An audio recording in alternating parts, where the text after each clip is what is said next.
Good morning, dear students. How are you? Hope you all are fine. Today we will do a new topic in retirement or death of a partner chapter. When amount of installment already include interest. जब instalment की amount में include होता है interest, तब हम कैसे इस accounting treatment को करेंगे या हम कैसे एंट्रीज़ करेंगे बुक्स। पहले आपने क्या किया था, आपने किया कि इंस्टॉलमेंट पे करते हैं अलोंग विद इंटरेस्ट। इंस्टॉलमेंट जितनी होती है उसके साथ इंटरेस्ट जितना होता है उतनी दोनों अमाउंट मिलाकर क्या कर देते हैं, आप बैंक में पे कर देते हैं बैंक से। लेकिन अब क्या होगा, अब होगा कि इंस्टॉलमेंट ऑलरेडी इंक्लूड इंटरेस्ट। जो अमाउंट है इंटरेस्ट की वो इंक्लूड है इंस्टॉलमेंट में। कैसे? जैसे आपने मान लीजिए 75 की या 50,000 की एक इंस्टॉलमेंट बना ली, तो आप हर साल 50,000 ही पे करेंगे। इंटरेस्ट ऐड होता जाएगा, बैलेंस में बनता जाएगा, पे नहीं करेंगे। पीछे क्या किया था, 50,000 अगर इंस्टॉलमेंट है और 10,000 अगर इंटरेस्ट है तो टोटल 60,000 पे कर रहे थे। तो बस इतना सा ही करना है और हमारा क्वेश्चन जो है वो सॉल्व हो जाता है। चलो करते हैं हम question. Banwari, Girdhari and Murari are partner in a firm sharing profit and losses in the ratio of 4:5:6। On 31 March 2014 Girdhari retire होता है। गिरधारी का रेशियो क्या है, 5/15। On that date of capital of Banwari, Girdhari and Murari before the necessary adjustments stood at rupees 2 lakh, rupees 1 lakh and rupees 50,000। ये उनके capital का balance show होता है। After that on Girdhari retirement goodwill की value जो है वो क्या है, 1,14,000। आपको एसेट्स एंड रिवैल्यूएशन का जो एसेट्स एंड लायबिलिटी का रिवैल्यूएशन किया या रीअसेसमेंट किया तो वहाँ से प्रॉफिट मिले हैं 6,000 के। सीधा बता दिया आपको कि प्रॉफिट जो है वो 6,000 के हैं। 6,000 के प्रॉफिट किस में डिवाइड होंगे, 4, 5, 6 में, बनवारी, गिरधारी और मुरारी में। फिर बात आती है क्या, जनरल रिजर्व जो है वो 30,000 है। सेम जनरल रिजर्व भी जो रिटायर होगा पर्सन उसको पे कर दिया जाएगा।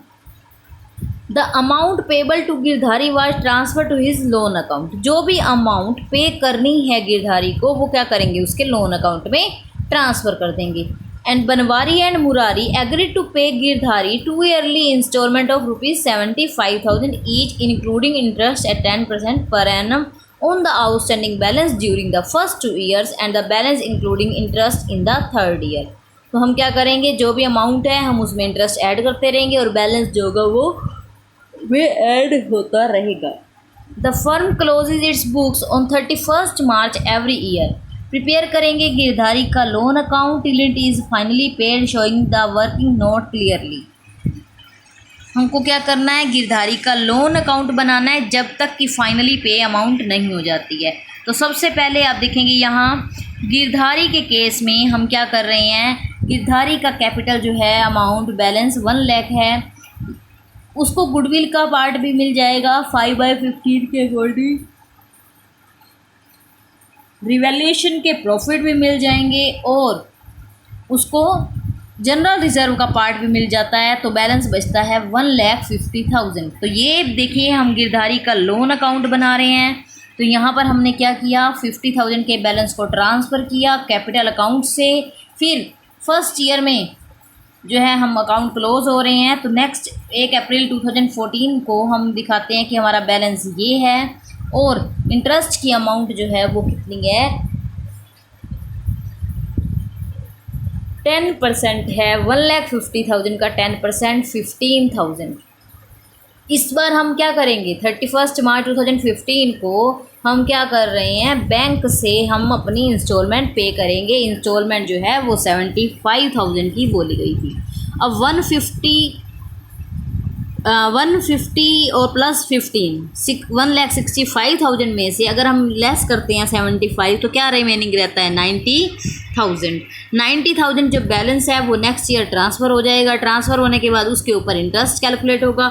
इंटरेस्ट कैलकुलेट होने के बाद हमारा एक इंस्टॉलमेंट पे कर दी जाएगी। तो 15,000 तो हमारे 90 माइनस 75 बचे और 15 प्लस 9 कितना हो जाएगा 24 के बैलेंस को हम क्या कर रहे हैं नेक्स्ट ईयर के इंटरेस्ट के साथ फिर से पे कर देंगे। तो ये थी हमारी 31 मार्च 2017 को लास्ट पेमेंट होगी 26,400 की। तो ये था हमारा with the amount of interest include in the instalment. तो ये टॉपिक आप खुद से कंप्लीट करेंगे, remaining questions, practical questions. And now we will do a next question 53. XYZ were partner in a firm sharing profit as in the ratio of 5:3:2 on 31st March 2015. Their balance sheet was as follows.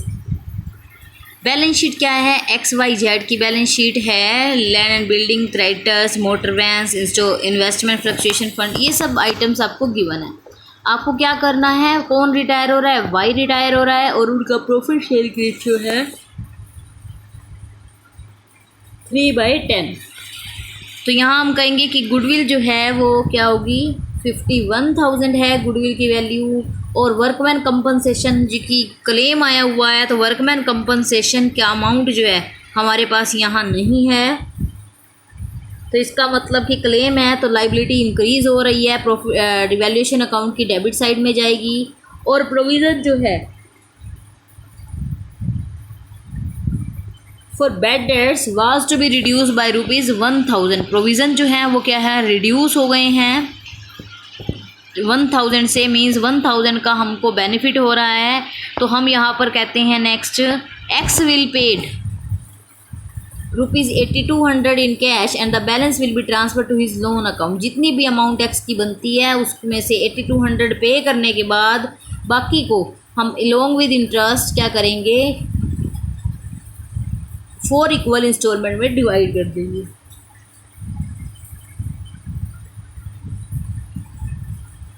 Next case आप देख सकते हैं the new profit sharing ratio between X and Y and Z will be 3:2। X और Z का जो ratio है new profit sharing ratio वो 3:2 है।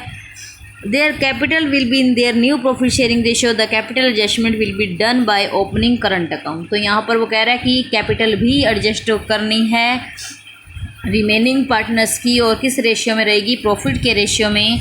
तो उसके लिए वो करंट अकाउंट ओपन करेंगे। तो सबसे पहले हम क्या कर रहे हैं यहाँ आप देखेंगे कि जो हमारी गुडविल की बात है वो हमारी रिवैल्यूएशन में नहीं होती है, वर्कमैन कंपनसेशन से रिलेटेड हमारी ये जो है लॉस हो गया, एक तरह से क्लेम आ गया और वर्कमैन कंपनसेशन रिजर्व नहीं था तो ये हमारी लाइबिलिटी बन जाएगी। और बैड डेट्स से 1,000 का बेनिफिट हो गया कि बैड डेट्स का प्रोविज़न जो है वो कम का बनेगा। तो अमाउंट जो है इधर 4,000 है इधर 1,000 है तो 3,000 का अभी भी लॉस है। जो लॉस जो है वो क्या करेंगे ट्रांसफ़र करेंगे पर्सनस के कैपिटल अकाउंट में। तो ये कैपिटल अकाउंट में ट्रांसफ़र हो जाएगा 1500, 900 और 600 करके।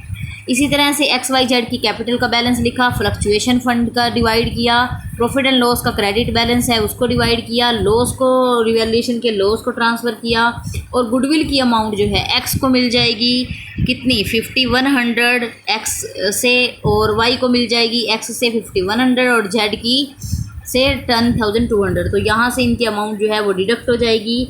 फिर कहता है कि अमाउंट जो है वो कैश पे कर दिया जाता है 8200 कैश पे करने के बाद रिमेनिंग अमाउंट जो है वो 61,200 ट्रांसफ़र करेंगे उसके लोन अकाउंट में। यहाँ तक समझेंगे। उसके बाद देखेंगे 61,200 को लोन में ट्रांसफ़र करने के साथ आप क्या करते हैं पर्सन की जो रिमेनिंग पार्टनर्स हैं एक्स और जेड है वो क्या करेंगे 68,000 और 400 की वो अमाउंट उनकी बैलेंस है उसको हम क्या करेंगे अब उनके प्रॉफिट शेयरिंग रेशियो में डिवाइड करेंगे। तो ये अमाउंट उनकी रहेगी तो 68,400 प्लस 90,200 हमारी अमाउंट आ जाती है 87,600 अभी हम जब न्यू रेशियो के अकॉर्डिंग डिवाइड करेंगे तो अमाउंट बनती है 52,560 और 35,040। एक्स की अमाउंट ऑलरेडी पहले कितनी है 68,400, अब कितनी होनी चाहिए 52,560। तो कितना उसको रिटर्न कर देंगे, लगभग हम 17,000 समथिंग कुछ रिटर्न कर देंगे उसे। सेम जेड की अमाउंट है कितनी 19,200, होनी कितनी चाहिए 35,040। तो जो रिमेनिंग अमाउंट है वो उससे मंगा लेंगे। तो यहाँ देखेंगे हम क्या कर रहे हैं, बैलेंस जहाँ हमने पर्सन के कैपिटल अकाउंट किया है वहीं पर देखेंगे आप उनके करंट अकाउंट में खोलकर हम उनके करंट अकाउंट में ट्रांसफ़र करके जेड का करंट अकाउंट जो है क्रेडिट हो जाएगा क्योंकि जेड से अमाउंट मंगाई जाएगी, और एक्स का करंट अकाउंट जो है वो डेबिट हो जाएगा क्योंकि एक्स को पे करनी होगी। तो यहाँ पर हमने करंट अकाउंट में ट्रांसफ़र कर दिए हैं। एक्स की लाइबिलिटी बनती है पे करने की और जेड की हमारी एसेट्स है उससे रिसीव करना है। इसी तरह से बैलेंस शीट आप देख सकते हैं।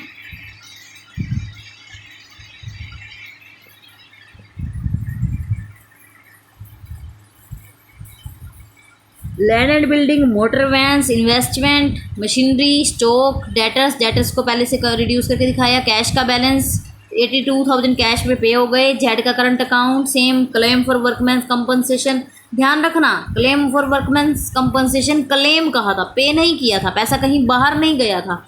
अगर बाहर जाता तो हम यहाँ से कैश में भी कम कर देते, लेकिन अगर नहीं गया है तो हम लाइबिलिटी में एज इट इज़ दिखाते रहेंगे। मीन्स क्लेम है, आज पे नहीं हुआ लेकिन होगा तो साइड में पैसा रखना होगा।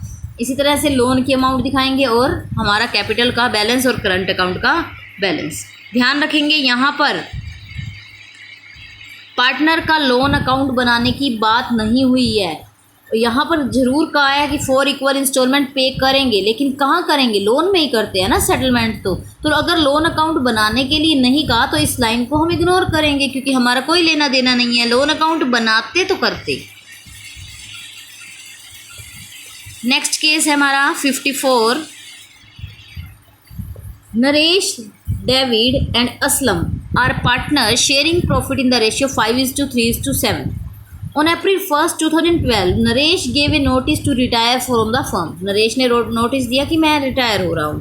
डेविड और असलम ने क्या डिसाइड किया कि वो फ्यूचर प्रॉफिट रेशियो है ना उनका वो 2:3 है। The adjustment capital of David and Aslam show a balance of rupees 33,000 and 75,000. The total amount to be paid to Naresh is 90,500. This amount to be paid by David and Aslam in such a way their capital become proportionate to their new profit sharing ratio. Pass necessary journal entries for above transaction in the books of firm. Show your working clearly. अब यहाँ पर आपको कोई account बनाने की बात नहीं कही है, ओनली वर्किंग क्लियरली दिखाना है। तो वर्किंग हम जो है वो जर्नल में जर्नल एंट्री के थ्रू लिखा है वही दिखाएंगे, और वर्किंग नोट जो है वो आपको फेयर में दिखाना होगा इस केस में। तो सबसे पहले जो कैपिटल है डेविड की वो है 33,000, असलम की है 70,500 और नरेश की है 90,500। उनकी टोटल कैपिटल जो है वो कितनी होती है 1,90,400। अब वो कहता है कि डेविड और असलम ने डिसाइड किया कि वो कैपिटल जो है वो उतनी ही रखेंगे और उसका रेशियो जो है वो 2:3 रखेंगे।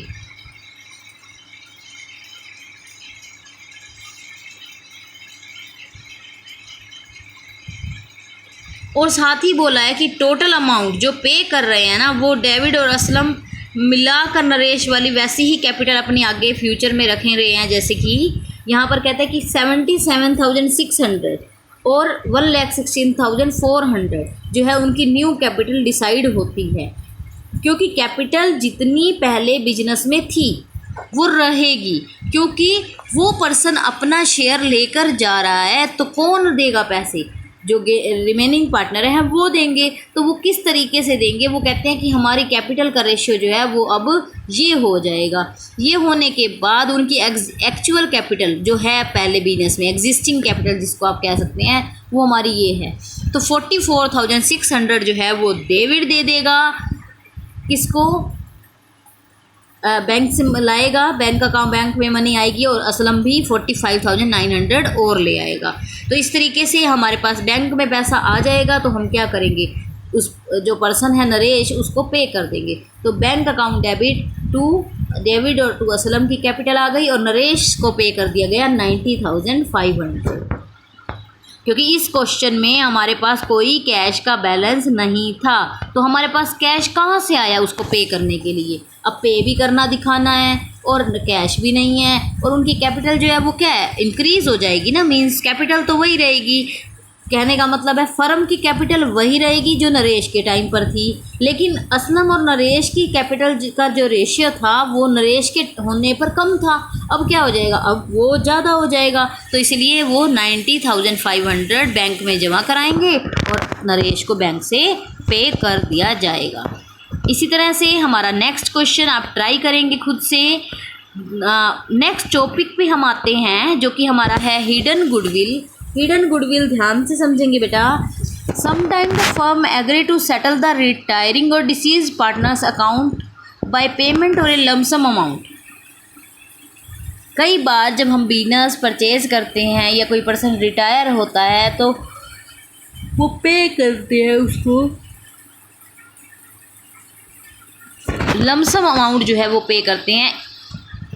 If such amount is in excess of his capital, उसकी कैपिटल से अगर ज़्यादा पे कर रहे हैं and share in reserve revaluation account the excess will be treated as is share of goodwill. मान लीजिए अब मैं कहती हूँ कि कोई बिजनेस है, उसकी वैल्यू जो है, उसकी एसेट्स लाइबिलिटी और सब कुछ देखते हुए उसकी वैल्यू जो है 5 लाख है, लेकिन जब बिजनेस परचेज कर रहे हैं तो हम उसको लिए 7 लाख भी पे कर रहे हैं। तो 2 लाख रुपए किस चीज़ के थे, एक्चुअल वैल्यू में से। जो हम कह सकते हैं एक्सेस वैल्यू है, जो डिफरेंस है वो 2 लाख किस चीज़ के हैं, गुडविल के हैं। तो सेम यहाँ भी अगर किसी पार्टनर की अमाउंट जितनी बन रही है उससे ज़्यादा उसको पे किया जा रहा है तो इसका मतलब क्या है, वो गुडविल का है, हिडन गुडविल कहता है।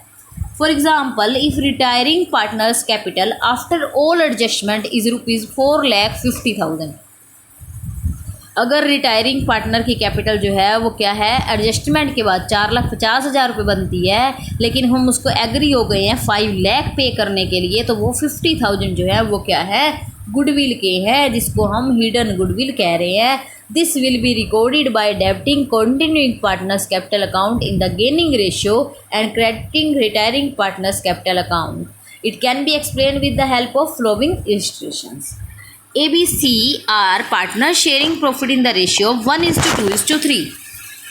ABC का जो प्रॉफिट शेयरिंग रेशियो है वो क्या है, 1:2:3 है। C रिटायर होता है और उसकी कैपिटल आफ्टर एडजस्टमेंट रिवैल्यूएशन के बाद 1,20,000 है, लेकिन हम A और B क्या करते हैं, उसको पे कर देते हैं 150। तो जो 30,000 की रहम दिखाई है, या हम कहें कि 30,000 का जो एक्स्ट्रा पे किया जा रहा है वो क्या है, गुडविल के नाम का है, जिसको हम क्या कहेंगे, हिडन गुडविल। अब जो 30,000 एक्स्ट्रा पे कर रहे हैं, बिजनेस एक तरह से लॉस हो रहा है, तो वो दोनों एग्री कर रहे हैं ना। तो जो पर्सन पे करेंगे तो ए और बी को पे करना पड़ेगा अपनी तरफ से। तो 5,000 मतलब कि उनके प्रॉफिट शेयरिंग रेशियो जो न्यू डिसाइड हुआ है 1:3 में वो डिवाइड करेंगे उस अमाउंट को, और सी को जो है वो मिल जाएगी। इसीलिए ए और बी की कैपिटल डेबिट और सी की कैपिटल जो है वो क्रेडिट होगी। ध्यान रखेंगे उतने से होगी जो एक्स्ट्रा पार्ट है, पूरे से नहीं, 150 से नहीं कर रहे हम, ओनली 30 से कर रहे हैं। नेक्स्ट हमारा टॉपिक है डेथ ऑफ ए पार्टनर का। डेथ ऑफ ए पार्टनर, अभी तक आप रिटायरमेंट कर रहे थे। डेथ ऑफ ए पार्टनर के केस में क्या है कि जब किसी पर्सन की डेथ हो जाती है तब कैसे एंट्री करते हैं और क्या करते हैं।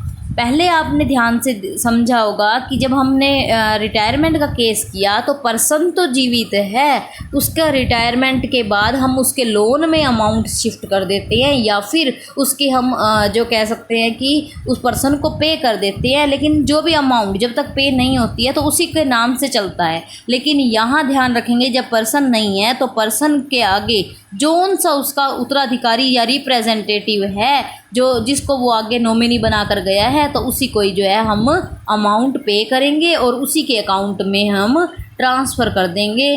तो यहाँ पर देखेंगे on the death of a partner the amount payable to him is to be paid to his legal representative. Calculation of the total amount due to the representative of the deceased partners. अब total amount को हम क्या कर रहे हैं, deceased partner के representative के account में ट्रांसफ़र करेंगे। On the death of a partner account in the books of the firm are maintain in the same way as on the retirement of a partner. Same वैसे रहेंगे, लेकिन the legal representative of the deceased partner are entitled to claim the following amount. वो ये amount मांग सकता है। कौन? जो उसका रिप्रेजेंटेटिव है। एक तो उसका कैपिटल का बैलेंस, उसकी गुडविल में शेयर, उसकी इंटरेस्ट ऑन कैपिटल, या उसका प्रॉफिट रिवैल्यूएशन में जो उसका प्रॉफिट है, या कोई भी अनडिस्ट्रीब्यूटेड प्रॉफिट्स रिजर्व हैं, या अब तक की जब तक मान लीजिए अकाउंट 31 मार्च को क्लोज हो रहे हैं, लेकिन पर्सन की डेथ जो है अक्टूबर में हुई है, तो 1 अप्रैल से अक्टूबर तक के प्रॉफिट्स जो है वो उसमें भी अपना हिस्सा मांग सकता है। तो following amount will be debited to, ये तो अमाउंट थी जो हम उसके अकाउंट में क्रेडिट करेंगे, उसको देंगे। अब डेबिट क्या करेंगे? अगर उसने कोई ड्राइंग करी है, या कोई इंटरेस्ट ऑन ड्राइंग करी है, अगर कोई रिवैल्यूएशन का लॉस आ गया है, या फिर कोई भी लॉसेस हैं जो अनडिस्ट्रीब्यूटेड हैं, या प्रॉफिट एंड लॉस का डेबिट बैलेंस है। इसी तरह से गुडविल में कोई राइट ऑफ करने पर या रिडक्शन आने पर हम जो अमाउंट उसके डेबिट करते हैं। All the above mentioned adjustment are first made in deceased partners capital account। पहले तो उसके कैपिटल अकाउंट में ही होगी, बाद में उसके एग्जीक्यूटर या रिप्रेजेंटेटिव के अकाउंट में ट्रांसफ़र कर दी जाएगी। The legal representative of a deceased partner is entitled at his discretion to interest at 6% per annum on the amount due from the date of death to date of payment. अगर किसी person की ये amount transfer होने के बाद आप उसको पे नहीं करते हैं, तो तब तक जब तक कि पूरी पेमेंट नहीं हो जाती है 6% पर एनम के अकॉर्डिंग जो है उसको इंटरेस्ट भी पे किया जाएगा। अब बात आती है कि बाकी चीज़ें तो हमारे लिए ठीक हैं, हम कर लेंगे, क्योंकि रिवैल्यूएशन का प्रॉफिट, अनडिस्ट्रीब्यूटेड प्रॉफिट्स, ये जो भी है वो हमारे को पहले ही पता है कि किस तरीके से करना है। बस यही तो है ना कि एग्जीक्यूटर का एक अकाउंट बन जाएगा। लेकिन एक बात नई है यहाँ पर कि हमने अभी तक कैलकुलेशन ऑफ प्रॉफिट नहीं की है, प्रॉफिट का कैलकुलेशन नहीं किया था, क्योंकि जो भी पर्सन जाता था वो कभी बीच में गया ही नहीं है, हमेशा लगभग साल के लास्ट में ही गया है, या फिर जो है प्रॉफिट का कुछ ऐसा सीन नहीं था। अब बात आती है if the death of a partner occur or any day during the year, बीच में कभी हो जाती है डेथ, तो क्या होगा? Deceased partner will also be entitled to share of profit earned by the firm from the beginning of the year till the date of his death. उसकी डेथ की डेट तक और स्टार्टिंग होने से, ईयर की स्टार्टिंग होने से, मतलब 1 अप्रैल से, मैंने बोला अक्टूबर में अगर डेथ हुई है तो 1 अप्रैल से अक्टूबर तक की जितने भी प्रॉफिट्स बनते हैं उसको वो लेकर जाएगा। तो प्रॉफिट किस तरीके से कैलकुलेट करेंगे, वो 2 मेथड हैं। फर्स्ट मेथड है on the time basis, second method है ऑन द टर्नओवर या फिर सेल बेसिस। सबसे पहले हम कर रहे हैं आज इस वीडियो में टाइम बेसिस। टाइम बेसिस क्या है? In this method, we have to take into consideration the profit of the last year and the time for which he remained a partner during the current year। Last year के profit को देखते हुए जितना time अब हो चुका है उसके हिसाब से हम कैलकुलेट कर लेते हैं प्रॉफिट, और उस पार्टनर के को पेमेंट कर देते हैं। फॉर एग्ज़ाम्पल ABC 3 पार्टनर हैं जो कि अपने अकाउंट 31 मार्च को क्लोज़ करते हैं, और एक पर्सन जो कि जिसकी डेथ हो चुकी है 30 जून को, and according to agreement the share of profit of a deceased partner up to date of death is to calculated on the basis of the average profit of the last 5 years. अब जब death हुई है ए की, तो क्या होगा कि last 5 years के प्रॉफिट के बेस पर आपको एवरेज निकालना है, और उसके बेस पर जो है उसे प्रॉफिट का पार्ट देना है। तो सबसे पहले 5 ईयर्स के प्रॉफिट देखेंगे, 14,000, 18,000, 16,000, फिर 10,000 का लॉस है तो माइनस कर देंगे, और 16,000 का प्रॉफिट। तो आपको पता है जो लॉस होगा वो माइनस होगा, जो प्रॉफिट होगा वो प्लस होगा। तो करने के बाद हमारा आ जाता है 54,000, और इसका एवरेज कैलकुलेट करेंगे तो हमारा आ जाता है 10,800। ये थे हमारे एवरेज प्रॉफिट लास्ट 5 ईयर्स के। अब बात आती है कि 3 मंथ, देखो ये जो प्रॉफिट है वो कितने हैं? पूरे साल के हैं, पूरे साल के हैं ना 10,800। तो हम क्या करेंगे, 1 मंथ का निकाल लो या फिर 3 मंथ का सीधा ही निकाल लो, क्योंकि उसको अप्रैल, मई और जून 3 महीने के देने हैं। तो 3,000 में टोटल प्रॉफिट आ जाता है 2700। अब आप ये देखो कि ये 2700 टोटल प्रॉफिट जो आ रहा है ना वो 3 मंथ का, वो तीनों पार्टनर का है। तो जो पार्टनर जा रहा है ए, उसका शेयर क्या है, 1/3 है। तो उसको 1/3 प्रॉफिट मीन्स 2700 का 1/3 जो है वो 900 मिल जाएगा। दोबारा से समझेंगे। सबसे पहले हम क्या करते हैं, एवरेज निकालते हैं। किस पर बेस्ड, 5 ईयर्स पर बेस्ड। हर बार क्वेश्चन में आपको गिवन होगा कितने पर बेस्ड। फिर एवरेज निकालने के बाद आपने क्या करा, उस एवरेज, वो एवरेज जो है ना वो पूरे ईयर का है। तो अगर आप 10,000 को 800 से डिवाइड 800 को डिवाइड कर देते हैं 12 से, इसको मत देखिए, तो क्या होगा, आपका निकल जाता है 900 जो है पर मंथ, है ना। तो 3 मंथ हो चुके, तो आप सीधा या तो 900 × 3 कर लीजिए या फिर आप सीधा 3/12 कर लीजिए। तो दोनों तरीके से आप कर सकते हैं। तो 2700 आ जाएगा और 2700 को आपने डिवाइड किया तीनों पार्टनर के उनके profit and share losing ratio में। तो एक शेयर जो है वो क्या है, 900 उसको अमाउंट रिसीव हो जाती है। फिर हम एंट्री क्या करेंगे, अब एक अमाउंट मिल जाएगी तो एक कैपिटल अकाउंट तो क्रेडिट होगा, लेकिन क्या डेबिट करेंगे, प्रॉफिट एंड लॉस अकाउंट तो अभी बना ही नहीं। तो जब साल के बीच में, ध्यान रखना, जब साल के बीच में हम कोई भी अकाउंट जैसे अचानक से बना रहे हैं तो वो कौन से नाम से बनता है, सस्पेंस के नाम से बनता है। तो profit and loss suspense account जो है वो क्रिएट होगा, क्योंकि हम साल के बीच में एक बार प्रॉफिट को कैलकुलेट करने के लिए कर रहे हैं। तो यहाँ पर हमने डेबिट कर दिया। सेम अगर हम बात करें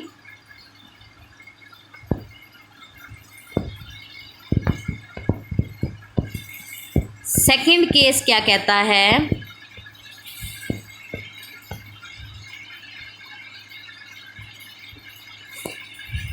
फर्स्ट केस में है there is no change in the profit sharing ratio of remaining partner. अगर प्रॉफिट शेयरिंग रेशियो चेंज नहीं होता है तो हम क्या करेंगे, profit and loss suspense account बनाया और उसको ट्रांसफ़र कर दिया। लेकिन अगर फ्यूचर में profit and loss sharing ratio जो है वो चेंज हो जाता है तो हम क्या करेंगे, जो गेनिंग पार्टनर्स हैं, जो पर्सन गेन कर रहे हैं, वो पार्ट जो है वो दे देंगे, क्योंकि फ्यूचर में प्रॉफिट में वो वैसा ही पार्ट लेने वाले हैं। तो 900 जो अमाउंट बनती है उसको 4/5 और 1/5 में बी और सी जो है गेनिंग रेशियो में जो है पे कर देंगे, किसको, ए को। तो बी और सी की कैपिटल हो जाएगी डेबिट और ए की कैपिटल हो जाती है क्रेडिट। इसी तरह से next illustration 59, A, B, C are were a partner in a firm sharing profit in the ratio 3:2:1. The firm closes its books on 31st March every year. B की death हो गई 12 जून को और अकाउंट जो हम बना रहे हैं गुडविल की वैल्यू 60,000 है। B की डेथ पर प्रॉफिट जो है कैलकुलेट करेंगे प्रीवियस ईयर के प्रॉफिट पर, जो कि 1,50,000 थे। और बात आती है, कैलकुलेट करेंगे बी का share profit of the firm and pass necessary journal entries for the treatment of goodwill and B share of profit at the time of his death. सबसे पहले बी की गुडविल कैलकुलेट करेंगे तो 60,000 का 2/6 part 20,000 उसको मिलेगा, जो कि बी, ए और सी जो है अपने गेनिंग रेशियो में पे करेंगे। फिर बात आती है गुडविल को प्रॉफिट्स को कैलकुलेट करने की। तो प्रॉफिट जो हैं वो 1,50,000 के हुए हैं। अब यहाँ पर देखो बात क्या है कि 31 मार्च को हमारे अकाउंट बंद होते हैं, 1 अप्रैल से अकाउंट स्टार्ट होते हैं और 12 जून तक का हमने प्रॉफिट कैलकुलेट करना है। अब जब 12 जून आ गई तो दिन के बेस पर होगा, मंथ पूरा नहीं हो रहा है। तो हम क्या करेंगे, दिन काउंट करेंगे तो हमारे डेज बनते हैं कितने, 73 डेज। 73 में 365 किया। फिर देखिए पहले कि हमने क्या किया था, पहले हमने मंथ के अकॉर्डिंग निकाल लिया था, बाद में उसका शेयर निकाला था। अब इसमें क्या कर दिया है, तीनों चीज़ें साथ में कर दी, जितना प्रॉफिट है, जितना टाइम हो चुका है और जितना उसका शेयर है, तीनों चीज़ें साथ में करके हम क्या कहते हैं, उसका शेयर जो बनता है वो 10,000 बनता है। अब गेनिंग शेयर है तो प्रॉफिट एंड लॉस सस्पेंस नहीं आएगा। क्या होगा, ए की कैपिटल और बी की कैपिटल जो है वो डेबिट हो जाएगी। सॉरी, यहाँ देखेंगे क्या कह रहा है, pass necessary general entry for the treatment of goodwill and B share profit at the time of his death. बिल्कुल हम करेंगे कैसे, उसका जो अमाउंट है वो ट्रांसफ़र कर रहे हैं उसके अकाउंट में गुडविल का, और profit and loss suspense account जो है वो भी क्रिएट हो रहा है, तो वो 10,000 जो है अब 12 जून तक का पे कर देता है।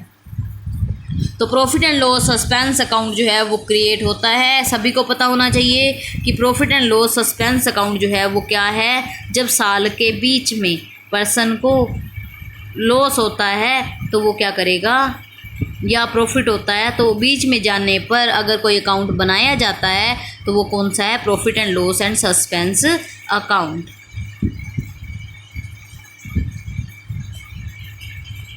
यहीं इसी के साथ इस टॉपिक को हम कंप्लीट करते हैं। आप 59 तक आप कंप्लीट करेंगे अपनी नोटबुक्स में, और नेक्स्ट टॉपिक जो है on turnover of sale basis, ये हम करेंगे नेक्स्ट क्लास में, और इससे रिलेटेड क्वेश्चन भी। Thank you and bye bye, have a nice day.